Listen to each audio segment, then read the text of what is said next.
Journal numéro 1, du 6 mars au 9 mai 1996.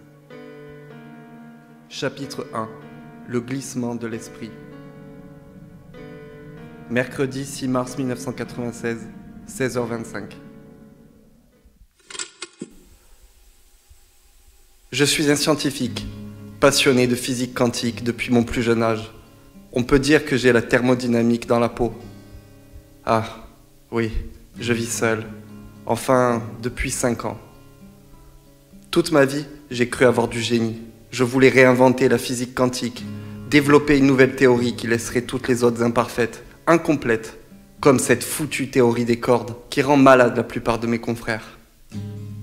Au final, je n'ai rien réinventé, ni inventé, ni prouvé quoi que ce soit, ce qui m'a fait sombrer peu à peu, et j'en suis conscient, dans une aigreur telle que ma propre peau me semble être en décomposition. J'ai maintenant 57 ans. J'ai l'impression d'avoir perdu ma vie à tenter de satisfaire un ego qui me torture depuis mon enfance. Cette torture, je l'avais appelée ambition. Quelle connerie! J'en suis venu à penser que notre ego n'est qu'un monstre insatiable. Plus on le nourrit, plus il en veut, jusqu'à la perte totale de soi-même. À quelques années de la retraite, j'en ai conclu que l'erreur la plus grande et la plus courante que nous faisons est de penser que notre ego, c'est nous-mêmes. Mais non, c'est un étranger.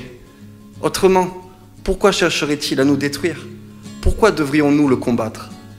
Comme un cancer, il croit en nous, se fait passer pour quelque chose provenant de notre corps, de notre âme, mais au final nous tue, car nous ne pouvons le contrôler.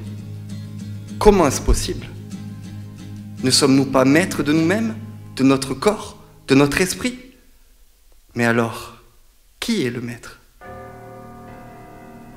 Tel un ordinateur, l'esprit humain serait notre carte mère, qui gère tout en fonction de la vitesse et de la robustesse de notre processeur, notre cœur.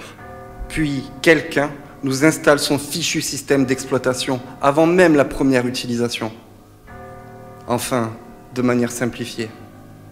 Je pourrais développer davantage, mais en même temps, je ne suis pas sûr que de monologuer sur des métaphores de ce que nous pourrions être soit très bon pour ma santé mentale.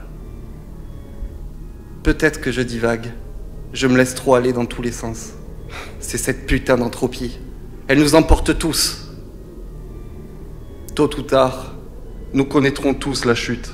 La destruction et la mort, aussi fort, puissant et intelligent que l'on soit.